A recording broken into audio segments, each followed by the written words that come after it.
Hello and welcome to the second week of my Halloween-inspired episodes of Poke-Knowledge.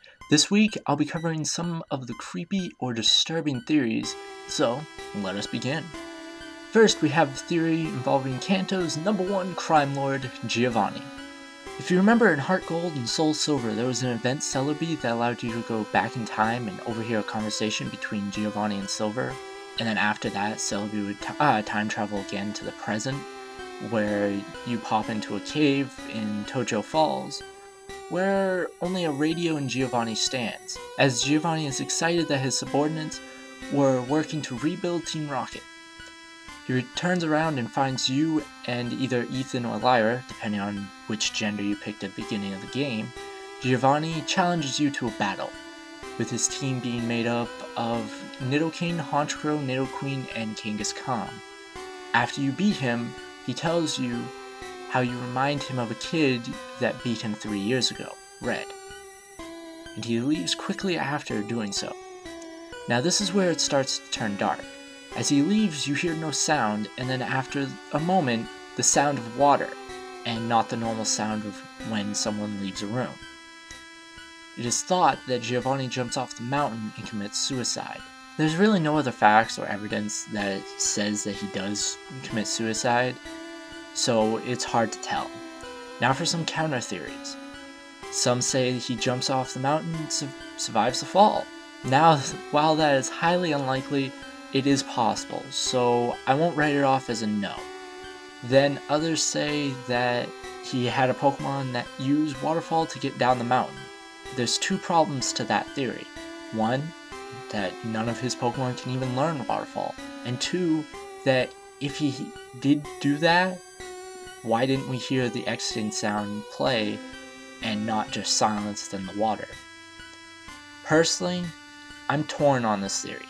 It's very disturbing to think that that actually happened, but other than the mistake in coding, it seems to be the only reasoning for that event to have him exiting the cave and the water sound is heard. Tell me what you think of this theory. Now, let's move on to the next theory. So a couple weeks ago, I told you guys how I thought the Pokemon world came to be. Well, this theory sort of involves that, but on a more concentrated look on one Pokemon, Giratina. Giratina is classed as a renegade Pokemon, and its Pokedex entry states that it has been banished to Distortion World for its violence. The theory is Giratina the devil? And to that I say, maybe. For those that don't know the story, Satan or the devil was once an angel in heaven, and was banished to hell for trying to start a rebellion. I see something in common there. Also, the two forms of Giratina, Basilisk and a serpent, which Satan took those forms as well. Giratina also has 6 legs, 6 ribs, and 6 spikes in its altered form, and 6 wings, 6 spikes, and 6 ribs in its origin form. Which I don't think I need to say why that supports this theory. The only thing about this theory is that it really is driven from Arceus being the Christian god.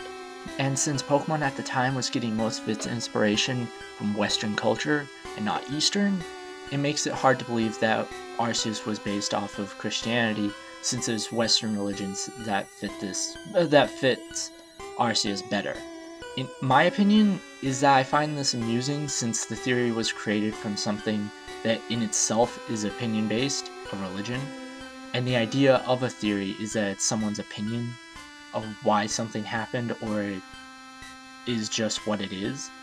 But I am interested in what you guys think of this theory. That is it for this week, but next week I'll be showcasing a special Pokemon that is arguably the most creepy Pokemon since its debut into the series.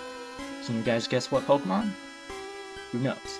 So thank you for watching, and this is Bisharp, signing out.